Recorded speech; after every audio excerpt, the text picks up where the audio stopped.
Mimi nitatangulia kusoma katika jina lake Yesu. Amen. Na maneno ya Mungu yanasema, nasema kweli katika Kristo, sisemi uongo.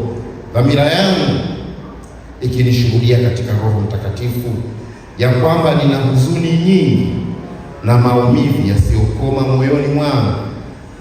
Kwa maana ningeweza kuomba mimi mwenyewe niharimishwe na kutengwa na Kristo kwa ajili ya ndugu zangu, jamaa zangu kwa jinsi ya mwili, ambao ni Waisraeli wenye ule kufanywa wana na ule utukufu na maagano na kupewa torati na ibada ya Mungu na ahadi zake, ambao mababu ni wao, na katika hao alitokea Kristo kwa jinsi ya mwili, ndiye aliye juu ya mambo yote, Mungu mwenyewe uhimidiwa milele. Amina. Amen. Amen. Tutasoma pia kitabu cha Zaburi sura ile ya 116, kitabu cha Zaburi mlango wa 116, naanzia mstari wa 12 mpaka mstari ule wa 4.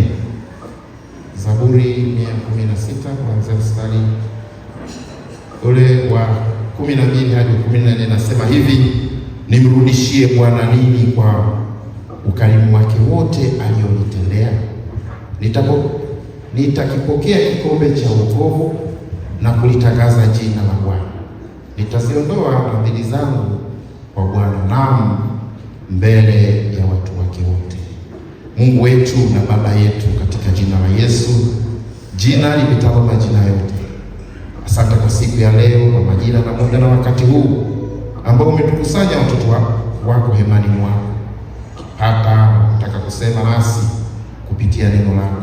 Asante kwa ajili ya matendo makuu katika ibada hii, matendo ya shukrani ya pekee, matendo ya ibada yako takatifu, lakini hata matendo haya ya kusikia habari njema ambayo ni neno lako. Sema nasi ukituhudumia kwa Roho wako Mtakatifu. Shetani kuna mamlaka mahali hapa. Karibu Roho Mtakatifu, sema na watu wako, mtumie kama chombo chako cha neno, katika Kristo Yesu Bwana wetu. Amen. Naomba mkae. Mteteni Yesu mlioafadhali, inueni bendera, mkae tayari kwenda naye vitani, sisi hatujui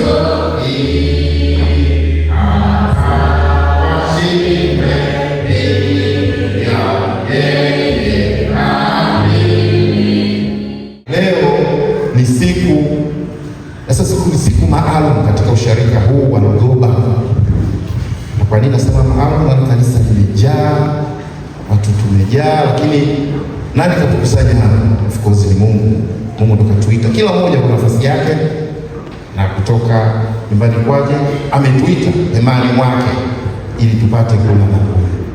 Lakini tumeitwa zaidi kumshukuru Mungu. Na leo baba askofu sasa, kuna baba askofu, mwaka huu ni mpya. Tukisema usharika wa Lugoba una bahati. Na bahati sana usharika wa Lugoba na mitaa yake, kwamba mwaka huu unaanza kwa umeanza na Bwana, lakini askofu kasema mimi baada ya kupewa majukumu haya mazito lazima nikamshukuru Mungu. Na nitamshukuria Mungu wapi? Kachagua sasa sehemu niliyobatizwa. Na alisema mwenyewe amebatizwa katika kanisa hilo, kanisa dogo, na kipindi wakati mimi nipo hapa ilikuwa kanisa kubwa sana, ile watu walikuwa hata hawajai. Sasa tunaliona dogo, lakini nawahakikishia ilikuwa kanisa kubwa. Kwa hiyo amesema kuja hapa ili amshukuru Mungu. Ni jambo jema na zuri. Na sisi tulio watumishi na marafiki zake na ndugu zake tumemsindikiza katika kumshukuru Mungu. Bwana asifiwe. Wangapi wako watamsindikiza askofu? Tunamshukuru Mungu pamoja na askofu. Nyosha mikono. Mungu awabariki sana. Leo ni siku ya Bwana ya pili. Baada ya kusherehekea mambo ya sikukuu ya Christmas, leo ndio siku ya Bwana ya pili, na tumepewa neno kuu linasema utukufu wa Mungu umefunuliwa. Mimi nasema kupitia Yesu Kristo au kwa Yesu Kristo. Utukufu wa Mungu umefunuliwa kupitia Yesu Kristo. Wakati napitia somo hili au naliangalia, swali la kwanza kabisa kujiuliza, utukufu ni nini? Na kwa nini kuna baadhi ya watu mpaka wanapenda kutukuzwa, wanapenda kuchukua hata utukufu, tena wengine sio wa kwao, wanapenda kuchukua utukufu hata wa Mungu. Lakini utukufu ni nini? Labda kwa tafsiri yangu mimi, unaweza kutafsiri tofauti. Mimi nimeona utukufu ni ukamilifu, ni nguvu kwa Mungu, ni ukamilifu, ni nguvu, ni upendo katika mambo yote, ni heshima ya juu kabisa kuliko heshima zingine zote. Bwana asifiwe. Sasa mimi nimeogopa, kuna watu wanaitwa utukufu fulani, na kuna watu wengine hata wakipewa neema wanapenda kuchukua utukufu wa Mungu wanajivalisha wao. Lakini wapo watu wazuri wanaosema sifa na utukufu ni kwa Bwana. Hiyo ndio inayotakiwa. Kwa hiyo kumbe utukufu sio jambo dogo. Utukufu huo ninautaja ni kwa Mungu pekee yake, na Mungu akikuwezesha kufanya hayo ukifanya au utakayofanya, basi sifa na shukrani na utukufu rudishe kwa Mungu. Lakini wengine hapa sio udogo. Kuna baadhi ya watu wanachukua utukufu wa Mungu, wanajifanya wao. Hata kimwombea mgonjwa apone, sifa, utukufu, yote anavibeba yeye. Hapo tunakosea. Ukipewa kipawa cha kuimba, basi sifa, utukufu unavaa mwenyewe. Hapo unakosea. Na wengine na mambo mengine mengi. Kwa hiyo utukufu ndio hivyo. Kwa hiyo mahali ambapo utukufu wa Mungu upo, narudia tena, mahali ambapo utukufu wa Mungu upo, giza halitakuwepo. Bwana asifiwe. Giza kwa heri. Sasa ukiona sehemu kuna giza, kuna majungu, sio tunataja mambo ya ushirikina, si mambo ya wizi, vibaka, utukufu wa Mungu hapo. Lakini kama utukufu wa Mungu ambao ni nguvu za Mungu, ni heshima, ni ukamilifu, hakika hayo mambo ambayo ya giza hayatakuwepo. Nuru itatawala mahali hapo, na nuru itaongoza hao watu. Sasa Paulo mtume anasikitika, anasema sisemi uongo hapa, nasema kweli kwa dhamira ya moyo wangu. Mimi najiuliza kwa nini anasema hivyo, kwamba mimi kwa tafsiri kusema kumbe alikuwa anawasikitikia ndugu zake, kwamba labda kwa mateso aliyopata, kwa magumu aliyopitia, angeweza kumwacha hata Kristo, lakini yuko tayari kateswa, kafanya mambo ya ajabu, kakana, kadharauliwa, lakini hakumwacha Yesu. Bwana asifiwe. Amen. Wewe utikise kidogo na malaria. Itakuwa fundi ni fundi ni Yesu. Bwana asifiwe. Paulo alipata mitikisiko. Tunajua habari za Paulo. Lakini hakumwacha Yesu. Kwa sababu Yesu amejifunua. Wanasema Mungu amefunua wokovu wake au utukufu wake katika Agano la Kale kupitia Yesu Kristo. Kwa hiyo kwa njia ya Yesu Kristo ndio utukufu wa Mungu umetufikia. Kwa njia ya Yesu Kristo utukufu wa Mungu unatunalia. Kwa njia ya Yesu Kristo utukufu wa Mungu unatufunika, na tukifunikwa na utukufu huo, kama nilivyosema, tutegemee baraka, tutegemee upendo, tutegemee furaha, tutegemee amani, tutegemee mtu wema, fadhili, karimu, kwa sababu utukufu wa Mungu umetufunika kupitia Yesu Kristo. Katika kipindi cha Agano la Kale Mungu alijifunua kupitia manabii. Nimesikia hata somo la Bibi Ibrahimu anasema hutaitwa tena Abraham, utaitwa Ibrahim. Maana pale sasa ni stage ya mabadiliko, anabadilishwa, anaweka agano. Na sisi agano letu ni sisi wanadamu na Yesu na sisi. Sasa kama umeweka agano la kweli kupitia Yesu Kristo ambaye amejifunua, au tukufu unafunuliwa kwa Yesu Kristo, basi tunahakikisha au tunaamini utatenda yale mambo ya giza. Agano umeweka na Yesu. Kwa hiyo magano mengine yote na mimi niyavunje. Kama ni nimeweka agano na Vinyamkela, nasema sasa mimi ni agano jipya. Mungu pamoja na mimi Kama ni agano la wizi, maana kuna magano mengi kweli. Wengine kana maagano hapa, maana Ibrahim kaikuwa agano zuri. Lakini wengine wana maagano hapa ya kutisha. Tanzania nini? Wewe unaambiwa usile nyama. Sasa kama daktari anasema ni fine, haina shida. Lakini anasema ulale chini. Mtu ana mali, mtu ana fedha, mtu ana vitu vizuri, lakini anasema wewe agano lako ni kulala chini. Mtu analala. Sasa hiyo sio agano na Yesu, hiyo agano na shetani. Bwana asifiwe sana. Na nyinyi watu mko vizuri. Mimi nimekaa sana huko. Ninafahamu jimbo hili karibu lote. Kama kuna sema ngozi sifahamu basi bahati mbaya sana. Kwa hiyo kama watu kwa mambo ya sasa fanya agano na watu wa Yesu Kristo. Ndio Yesu, tukifu Yesu Kristo. Umefunua Biblia Yesu. Na sasa kama sina Mungu Yesu, ndio kufanya agano. Wala mtawali hapo amesema hivi jamani, sisemi. Inasema wewe na Mungu kwa sababu Yesu alikuwa ndani yake. Yule wale wa Israeli wa mambo ya mwili waliona wao ndio kama ndio walimkataa Yesu. Waliona kama hafai. Lakini huyu mtu ambaye alikuwa Yesu Mwisraeli amesema mimi nitafunga ndani ya mtu. Kwa sababu huyu Mungu amejifunua, huyu utukufu wa Mungu umefunuliwa kwetu au umekuja kupitia Yesu Kristo. Na kumeadhimisha kuzaliwa kwake na Mwokozi wetu Yesu Kristo siku chache zilizopita. Sasa ninaamini yule Yesu tena amezaliwa katika mioyo yetu wote. Na kama amezaliwa tutegemea Mungu. Na kama tutegemea Mungu basi ni uzima, tuna baraka na furaha. Lakini mwingine anasema Yesu amezaliwa, lakini yeye mwenyewe hazaliwi moyoni, yuko hivi. Mimi ni Mkristo, nimefunga agano na Yesu, wala Mungu amejifunua kwetu kwa Yesu Kristo. Huyo Yesu mwenyewe hamjui. Mimi siku moja niliwaambia anapokuwa kanisa hilo.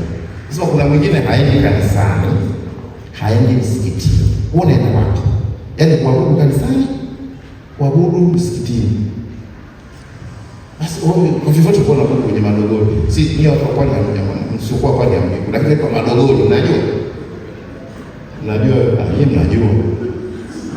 Sasa kama kuabudu hizo mbili, mimi natenda dhambi kwamba huyu agano alilofanya Yesu hajajifunua kwake. Na utukufu wa Mungu haujaje kwake. Ili kama unafanya na madogoro, hata Paulo angekuwa amekushangaa. Paulo akapata shida sana. Ili akasema mimi simwachi huyu mwana wa Mungu. Kwa sababu amejua ukweli. Ndio maana anawaambia watu ukweli. Sio ukiambiwa ukweli ukasirika. Nataka udanganywe tu. Na Watanzania wengi kwa wewe. Ulikuwa na sasa sio vibaya kusema. Kuna wazungu fulani, usiniulize wapi. Yaani ukiwadanganya na kupa hela nyingi sana. Hebu kuambia ukweli. Unashangaa sana. Sasa hata Watanzania tunapenda kudanganya. Wewe usifie mtu. Bwana ni mheshimiwa, wewe hakuna mwingine kama wewe, anachana wale. Anakupa. Lakini ukimwambia bwana wewe pombe hizo acha usinywe, wadui. Sasa nasema hivi, Mungu amejifunua kwetu kupitia au utukufu wa Mungu umepitia Yesu Kristo. Kama umepitia Yesu Kristo, sisi tunamwamini Yesu Kristo, basi utukufu uwe juu yetu. Na kishakuwa juu yetu tutaona baraka za Mungu. Bwana Yesu Kristo asifiwe. Ndugu zangu, utukufu huu unaendana pamoja na kushukuru. Tunga Zaburi, Daudi amesema nimrudishie Bwana nini kwa ukarimu wake wote waliomtendea. Akuvusha mwaka uliopita. Kuna watu wengine hawakuvuka, hawakuja mwaka huu, lakini wewe na mimi tupo. Tunapaswa kumshukuru. Sasa sio vizuri kumpongeza mtu, lakini niseme kwa sababu askofu ni baba yetu wa kiroho, atuonyesha na tukumbusha mbele mfano kwamba hata mimi napaswa kushukuru, hata wewe. Mwingine anataka kumshukuru Mungu mpaka amekoshwa na gari. Mchungaji, nimefika vipi? Nataka kutoa shukrani ya pekee nini? Nimenusurika kwenye ajali. Sawa. Lakini hiyo pumzi unavuta kila siku. Umeme tu tunalalamika. Bili, sasa Mungu akisema okay. Tena sio siku nyingi. Siku moja tu. Au masaa 24 aseme na kuchaji. na hela yako ikaisha au kipato chako kikaisha, basi pumzi inakata. Tungekuwepo hapo.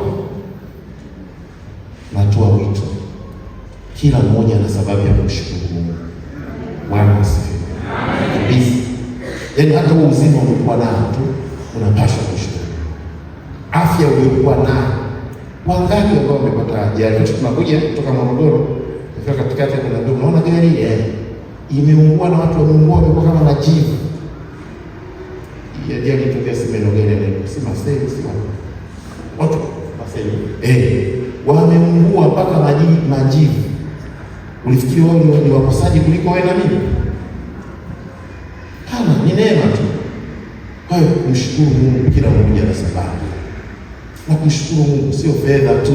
Wengine tunaogopa kwa kumshukuru Mungu fedha.